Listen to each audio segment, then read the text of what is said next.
Good morning. I've decided that I'll kick it off today. So, you know, it's hard to believe that about 4 years ago, matter of fact, in another couple of weeks it will be 4 years ago, the phone rang with an unknown number. I was down in New York, and on the other end, I got a voice that said, "Joe, I want you to be my transportation commissioner." And I was a little bit surprised. I did not know the governor. I knew of him. And, you know, I figured, you know, I was done with the cold weather after retiring from Metro North, and I still remember my family turning around and saying, who at this point in their life moves from Florida up to Connecticut to go and deal with issues and taking up the type of challenges that we had here in Connecticut. But you all know that I was working next door. I was working at the MTA. I was brought in from Metro North. So, you know, I want to say that I am extremely thankful to the governor for offering me this opportunity, because it has been the opportunity of a lifetime. I really do love this job. I love the impact we as a department have been able to make around the state. I've worked for a long time in transportation. I'm in my 52nd year.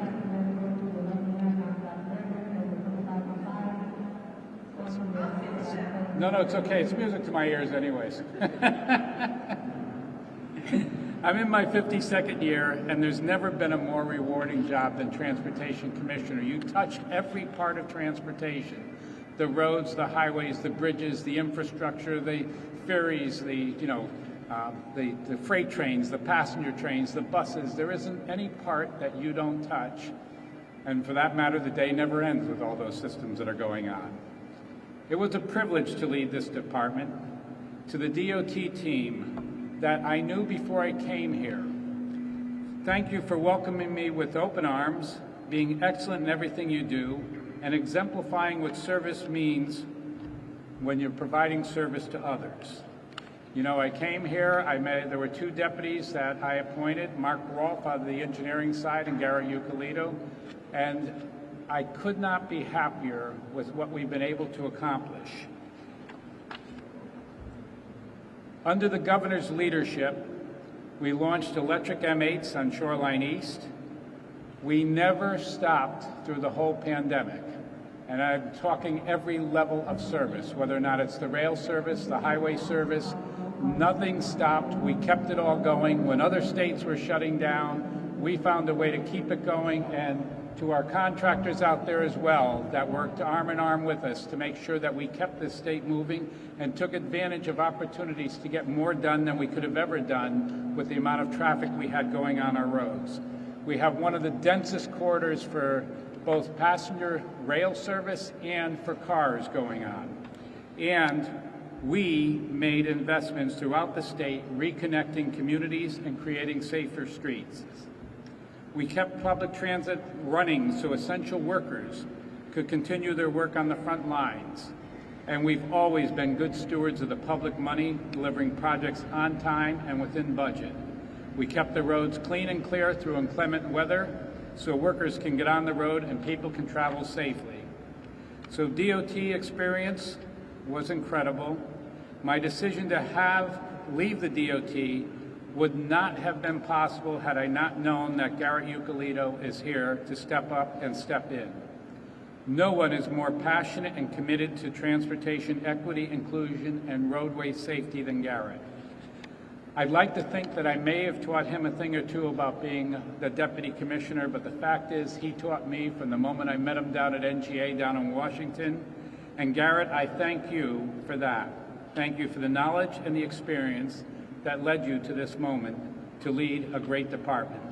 I know he will be an impactful commissioner, working closely with Governor Lamont and the legislature to create cleaner, safer, and more equitable and reliable transportation systems.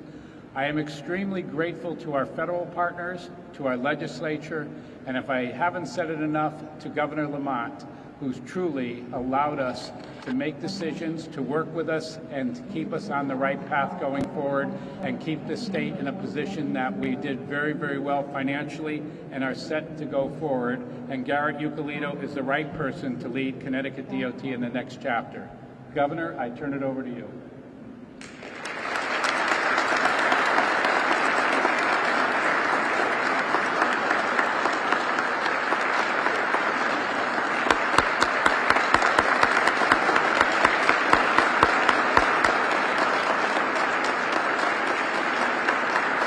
not going far.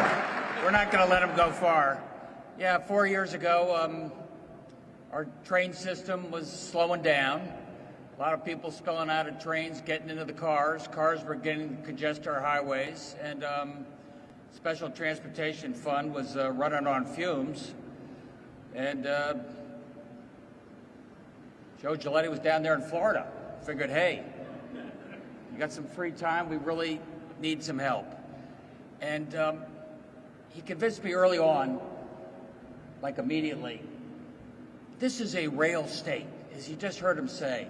Given our distances, this is a state that's ideally suited for a rail system that's upgraded, faster, more frequent, get those cars off the road, take advantage of our strategic location. And that's just what Joe Giulietti had done for his entire professional life. And I also realized, coming from Fairfield County, Joe, that it doesn't do me any good speeding up the rail if it slows down once I get to the New York border. And I just figured having somebody who used to run Metro North made a little bit of sense, as we're trying to build on that relationship. And 4 years later, through express trains, Joe has sped up rail service through increased rail service. For example, on the Waterbury line, you see what more frequent rail service means, what that means in terms of economic development, what that means in terms of growth in a region that hadn't seen a lot of growth in the previous 30 years. And Joe Giulietti, on behalf of the people of Connecticut, I cannot thank you enough for everything you did and for realizing how important this is. Look, as far as I'm concerned from Connecticut, there are two guys in the history of rail that made a difference. That's Casey Jones and Joe Giulietti. And I think they both have made an enormous difference. And like a lot of really important commissioners, he thought about the transition. And that's when Garrett came and joined us 3 years ago. And Garrett had I thought, a really appropriate resume. Worked for Joe Lieberman and Dan Malloy. What could be wrong with that? And but more importantly, his work at OPM, his understanding of the numbers, his understanding of working with NGA in terms of best practices, looking around the country, knowing what we need to do here. And now with the infrastructure bill and the money beginning to come our way, that balance between the finance, the strategy, and the best practices makes Garrett uniquely suited to take the lead going forward. And I got to say, on behalf of all of you here at DOT, we're just getting started. You are going to be extraordinarily busy. I think this infrastructure bill is transformative for a state like Connecticut, where, as far as I can figure out, everything is 100 years old, our roads and our bridges, and this is our opportunity to make a transformational difference. And I can't do it without each and every one of you and the folks who are going to be doing the work. And I think we've got great leadership, passing the baton from Joe to Garrett. And with that, I'd like to pass the baton to Garrett and say thank you for taking on this challenge.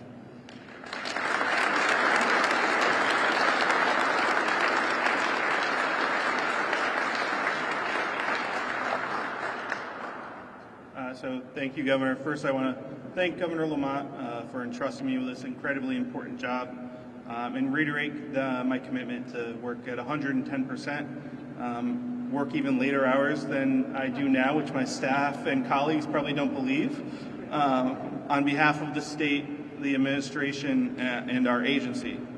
It's an honor to help advance his transportation vision. I want to make sure to thank Joe Giulietti for taking a chance on me after the grilling he gave me in my interview. And no one's more respected in the transportation industry and knows more about the rail sector than Joe, and I've been honored to learn alongside of him for the past 3 years. Under the governor's and Joe's leadership, Connecticut kept moving throughout the height of the pandemic. The buses and trains kept rolling. We kept all projects and construction on track, and the men and women of our highway operations team kept our roads clear so that supplies, medical supplies, can reach where they need to reach. With Joe at the helm and under the governor's guidance, ConnDOT has received numerous federal grants for upgrades to our rail lines and new stations. Several major projects have kicked off or are in the process of shortly kicking off and breaking ground, such as the 91-6-91-15 interchange, which has long been talked about, the Gold Star Bridge, the Haddam Swing Bridge, the Walk Bridge, and time for CT rail improvements. I'd be remiss if I didn't take a moment to talk about another colleague who's here today, Mark Rolfe, the other deputy who would be the good cop to my bad cop in the office. I've learned so much from Mark in my time at Connecticut DOT, how to be a better manager, how to be a better leader, and how to understand how an engineer thinks.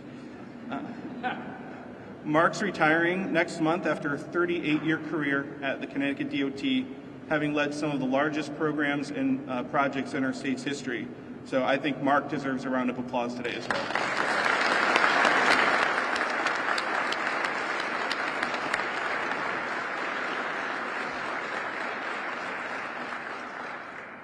We'll never be able to fill his shoes, but I'm lucky to have had the time I've had next door to him. I just want to take a quick second and thank my family for coming out here today, my mom and dad, my brothers and sister. It's a miracle they actually came over here, because if you ask anyone from Torrington to go over Avon Mountain, it's like asking them to drive to Arizona. So the past 3 years at ConnDOT have been a true blessing, and I'm excited and humbled for this opportunity. Joe's always said that he strives to leave every agency he works at in a better place than when he arrived.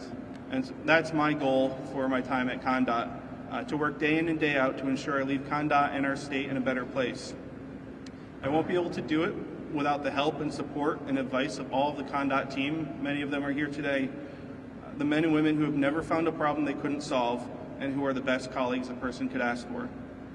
The next few years will be very busy, as the governor already implied, but they're going to be a continuation of the course we're on, focusing on improving safety for all the users of our system and sustainability, both environmental and fiscal. We need to make our transportation network safer for anyone using our systems, which means continuing to improve our roadways, building out sidewalks and crosswalks, roundabouts, bike lanes, cleaning up our transportation system, making transit easier and more appealing for passengers, but also sustainable in the sense of getting the most value out of each asset and not leaving any federal money on the table. We're going to continue to work on advancing the governor's mission of tying job training to full-time employment. Working with our partners in the construction industry and the building trades, we'll put more projects out on the street, put more people to work in good-paying jobs, and tie in apprenticeship training programs that will put the upcoming generation on a path to success. I love transportation, as everyone who knows me knows. I love public service, and I love the state of Connecticut. My friends make fun of me for how much of a transportation nerd I am, but they also rib me and roll their eyes, because somehow, some way, I can always tie any fact or topic back to Connecticut. They call it the 6 degrees of Kevin Bacon Nutmeg State Edition. This opportunity to serve as Commissioner of ConnDOT really is the confluence of all the things I love most and am most passionate about. And honestly, I don't know how there could be anything more in life I could ask for. So I want to close with a final thank you to Joe and Governor Lamont for setting us on this path we're on. And I'm looking forward to continuing to working with Governor Lamont and all of my DOT colleagues to make sure we stay on that path for a safer and more sustainable transportation system. Thank you.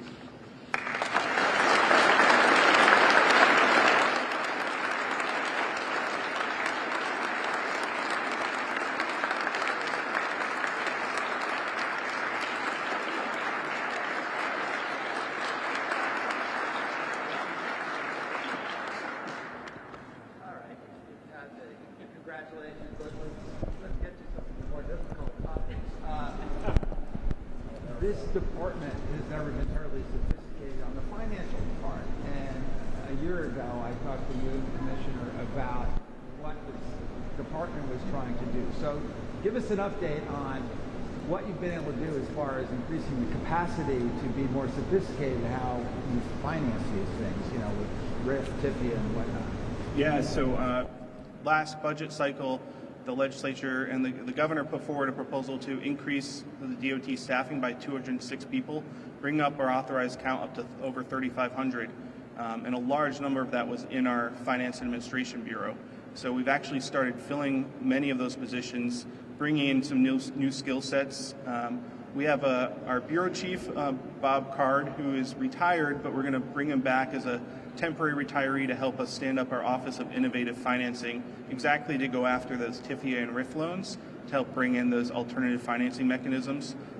We posted some jobs to try and fill that. It was an extremely competitive job market in the financial sector the past year, but we're going to repost some of those jobs and fill that. And we've already started talking to the USDOT Build America Bureau about how we can leverage that with the new funding that's in the infrastructure bill.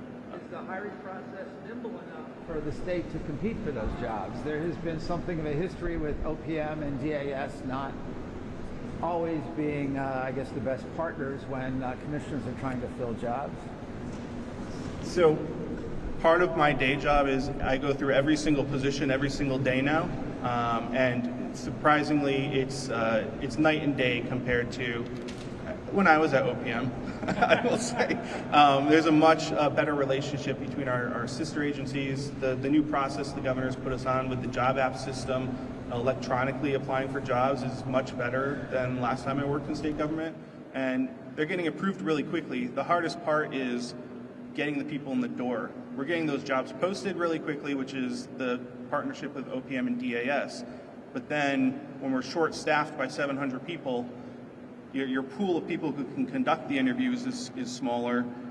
So that takes time, and then convincing them to accept the job offer is the hardest part, because they're getting lots of job offers out there. I think you'll hear that from a lot of the industry, that the job offers are flying. How many of those 200 plus new jobs have you been able to fill so far?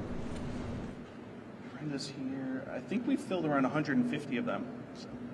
With all these openings, how is this going to affect the DOT's ability to get projects out the door, to get funding out the door? Because that's a concern that we have heard from the construction industry since you guys have been talking about the looming retirement wave. Yeah, no, it's a great question. We got ahead of it because we got pre-authorization from OPM and the governor to begin recruiting for these additional jobs well before any of the people walked out the door in July with the retirement surge. So they gave us pre-approval to bring people in starting in January, February, March, and post those jobs then so that they could actually backfill and learn from those people who were retiring. So we are in a good place. We definitely need more engineers. We've tapped, I think, every engineer that works in the state of Connecticut is coming. We're going to job fairs all across the tri-state region now as well. We've gone to City College of New York and a few others, and we're going to places outside the state to try and recruit engineers. What is your view of the sustainability of the revenue stream to support the transportation department? So with the highway use fee, it's put the special transportation fund on a much more solid footing than it was before that. Governor Lamont secured that stability of the fund. I think the opportunity now with the infrastructure bill, we're going to have to match all those funds, so we need to watch it carefully, because we get the $5.38 billion in formula funds, but we're going after competitive grants too, which is going to be on top of those formula funds. And the governor keeps stressing to us all the time, he's always watching the STF, always checking to make sure that it's safe in the future to be able to, at least we need to match those federal funds, because we don't want to ignore any grant opportunities or leave any of our formula funds on the table. Does that mean we're looking at bringing the proposal for tolls back? I mean, do we need that above and beyond the highway user fee? No, I don't think so. Like most of my career was spent working on transportation financing. The governor's proposal has put us on solid footing for several years out into the out years beyond. Long term, 20 years from now, the entire country is going to have to look at something else because of electric vehicles. But because of the new highway use fee, and because the legislature and the governor dedicated the motor vehicle sales tax and the sales tax into the fund, that's kept us stable to be able to match all these funds. So $5.8 billion through the infrastructure. I mean, it sounds like a lot of money, but it's not a lot of money to get all of these big projects done that we need to get done. Absolutely. So is there a priority list for which projects would you like to see get done? Yeah, so we are in the process of drafting our new capital plan right now, but the big ones are, I think, the ones that we've been talking about for a long time that have to be done. Hartford, we need to address 84 and 91. And when we address 84 and 91, it's called the Greater Hartford Mobility Program. We're going to have to address the rail line through Hartford. This station's probably going to have to be relocated. And, you know, big projects ahead that can undo the damage that the highways did to Hartford while making our transportation system move better. We've already started a lot of the major projects that we talked about for the past decade. 91, 691, 15. Middletown is another one we really want to look at, removing those traffic signals. We're very close to being able to move forward on that project. We already started one exit. But the $5.38 billion in the formula funds, then we have our match on top of that, and then we're going to go after all the competitive grants. So they have about $100 billion in competitive grants we can apply for. And that's all on the highway side. On the rail side, we're in a great position because, frankly, because of Joe's relationships and the governor's relationships through the Northeast Corridor. There's $24 billion nationally for the Northeast Corridor, and we're in line to basically be guaranteed funding for every project we want to pursue because we got all of our projects into their inventory list that they published. Can you talk about something that you mentioned that's very near and dear to Joe Giulietti's heart, and that's train service, right? And we've been hearing for such a long time the need to improve service from here to New York. It takes longer, and some improvements have been made, but we're not quite there yet. So what needs to be done, and what kind of money from this will go towards that? Yeah, so we have sped up some trains, like you pointed out, the express trains, which are the fastest trains in generations right now. But the main holdback on speeding up the traffic is going to be the movable bridges and what are called the undergrade bridges, which are the fixed bridges. And we have money lined up under the federal program to help address that. So Walk Bridge should be breaking ground. That's over the Norwalk River. That's the one that used to get stuck, and they'd have crowbars to try and put it back in place. That one is going to be breaking ground in the spring or next year. So that one is advancing. That's going to help achieve a lot of speed improvements. And what we're doing while we're doing those projects, we don't want to do 40 years of this project, this project, this project. Oops, sorry. We're going to try and do as many in the same location as possible to alleviate the burden on our passengers so they don't have to deal with 40 years of speed restrictions in construction. But let's try and get them done at the same time in the same territory.